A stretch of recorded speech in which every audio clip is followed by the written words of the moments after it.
Okie dokie. So today we're going to do study something called Markov chains in two-person games. So let's get started right away. What we're going to have is we have this matrix right here that has a 1, negative 1, negative 1, negative 2, and 3.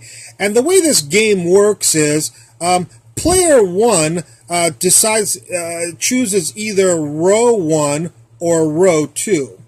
And player 2 will choose column 1 or column 2. I'll explain how this works. But when they choose it, they don't get to, it's not like player 1 chooses 1 and then player 2 goes, oh, you chose 1, I'm going to choose this. They have to choose it on their own by, let's say, rolling a dice or something or whatever they have.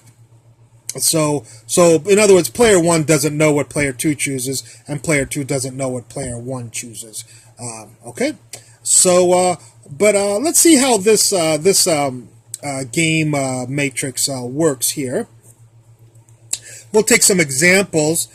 Suppose player 1 chooses 1, a row 1, and player 2 chooses row 1, and what will happen is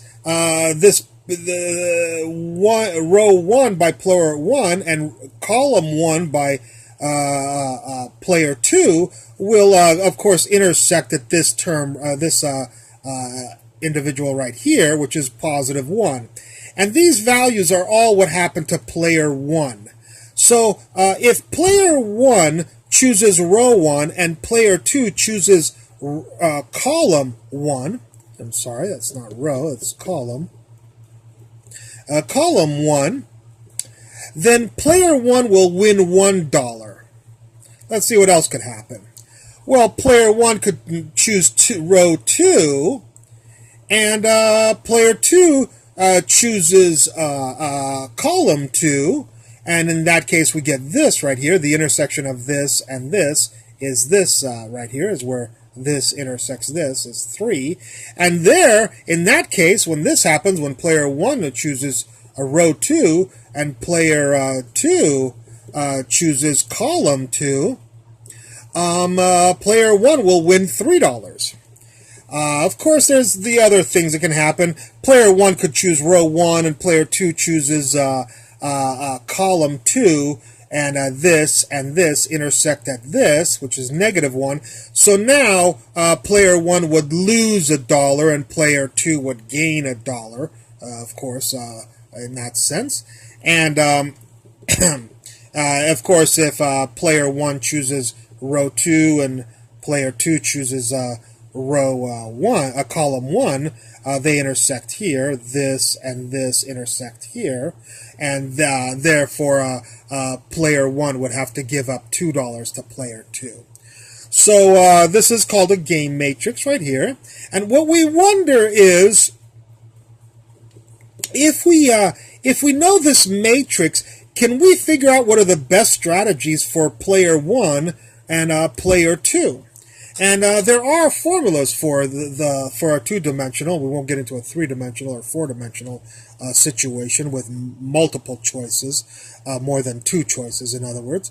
And if we write this matrix as A, B, C, D, so A equals 1, B equals negative 1, C equals negative 2, and D equals 3, then what we want to do is calculate this formula for the row 1 payoff that occurs. If player 1 chooses row 1, we'll type all these numbers in. So for instance, D would be 3 minus negative 2, minus a negative 2 is plus 2. So 3 plus 2 is 5 on top, and you would do the A1 and 3 in here, and negative 2 in there, and a negative 1 in here, and you'd figure that out. So you'd figure this out, and it would give you the payoff if player 1 chooses 1, and then we have an equation if player 1, for the best strategy, optimal strategy for player 1, if he chooses row 2, we can calculate that payoff, and what will happen is we'll figure out which is the bigger payoff, and that's the one. It depends on the matrix. Sometimes sometimes it's better for player 1 to choose row 1 if this is bigger than this, and some matrices this will be bigger than this. So it all depends there. Anyways, so these will be the optimal strategies for player 1, and then we have the similar formulas for player 2, although they are different. Whether he should player 2 choose what would be his optimal strategy to choose column 1 or column 2, you'll have to do this calculation and then this calculation, and then see which one is bigger, and then that'll be the best strategy for player 2. So if this all comes out to be 2, and this all comes out to be 5, then the player 2 will have to choose this. If you have a different matrix, this might be 5 and this might be 2, and then he would want to choose this. So once we know a matrix, we can figure out what are the best strategies for player 1 and player 2 accordingly. Okay?